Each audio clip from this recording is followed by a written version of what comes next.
خواتین کو heart attack کی شرح بہت کم تھی. خواتین جو ہیں وہ کہتے ہیں کہ مرد پہلے چلے جاتے ہیں، عورتیں پھر بھی باقی رہتی ہیں. تو اس کی شاید بڑی وجہ یہی تھی کہ وہ کام کرتی تھی. اب وہ بھی ساتھ ساتھ ہی چلی جاتی ہیں کیونکہ اب وہ ہلنا جلنا ہی ختم ہو گیا ہے. اب ہر کام جن لوگوں نے ماسیوں سے کروانا ہے. میں تو کہتا ہوں اگر آپ کو اللہ پاک نے یہ افورڈ کرنے کی صلاحیت دی بھی ہے نا کہ اگر آپ کا مال ہے آپ اپنے گھر میں میڈ رکھ سکتے ہیں، پھر بھی گھر کے کچھ کام کاج کریں. یہ جو صفائی ستھرائی تھی نا اس سے بڑی ایکٹیو ہو رہتی ہے. اب بتائیں عورت مرد تو پھر بھی باہر جاتا ہے، کام پہ گیا، کاج پہ گیا، چلو پیدل چل گیا. اور جس گھر میں عورت کے پاس بظاہر کوئی ایکٹیویٹی بچی نہیں ہے سوائے آرڈر دینے کے یا فون پہ بات کرنے کے، تو پھر اس کی صحت ہی خراب ہونی ہے. تو پھر بہت ساری بیماریاں ہو گئی. باقاعدہ ہارٹ اٹیک بڑھ گئے عورتوں میں فیٹی لیور اور بہت ساری اس طرح کی پرابلمز ہیں.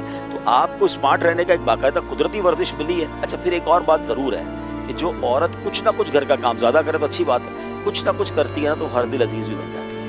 ہاں اگر ساس سسر بھی گھر میں ہیں یا فیملی بڑی ہے، کام کرنے والی عورت، امیر علیہ سنت نے اپنی کتاب میں بھی لکھا ہے کہ پردے کے بارے میں سوال جواب ہے کہ گھر والوں کی خدمت کرنے والی عورت کی گھر میں ویسی وہ. اور پھر بچے بڑے ہو کر بھی وہ چیزوں کو دیکھ کے بڑے ہوتے ہیں تو یاد کرتے ہیں. اور پتہ کیا پرابلم ہو گیا ہے کہ ہمارے زمانے میں چونکہ مائیں کام کرتی تھی تو ان کی بچیوں کو شروع سے کھانا پکانے آتا تھا، صفائی ستھرائی آتی تھی، برتن دھونے آتے تھے. اب مائی کچھ نہیں کر رہی تو اس کی بچی کیا سیکھے گی؟ اور بچی نہیں سیکھے گی تو سسرال میں جا کے کیا کرے گی؟ ہر سسرال میں ضروری تو نہیں کہ ساری آسائشیں ہوں. تو گھر کے کام کرنے کی پریکٹس کی برکت سے آپ اپنی بچی کو بھی پریکٹیکلی پریکٹس کروائیں. تو آنے والے گھر میں اس کے لیے آسانی رہے گی. ایک جملہ یاد کر لیں، مال اسی کا بکتا ہے جس کا درجن 13 کا ہوتا ہے. ٹھیک ہے، بس یہ والی بات ہے. سمپل فارمولا ہے. درجن ساری دنیا 12 میں دیتی ہے، جو 13 کا درجن دیتا ہے نا مال اس کا بکتا ہے. وہ امپلائی اپنے کام سے زیادہ کام، اپنے وقت سے تھوڑا زیادہ وقت دیتا ہے. وہ فیملی ممبر جو باقی فیملی ممبر کو باقی لوگوں سے زیادہ آؤٹ پٹ دیتا ہے تو اس کا مال بکے گا، اس کا نام چلے گا، وہ ہر دل عزیز ہو جائے گا.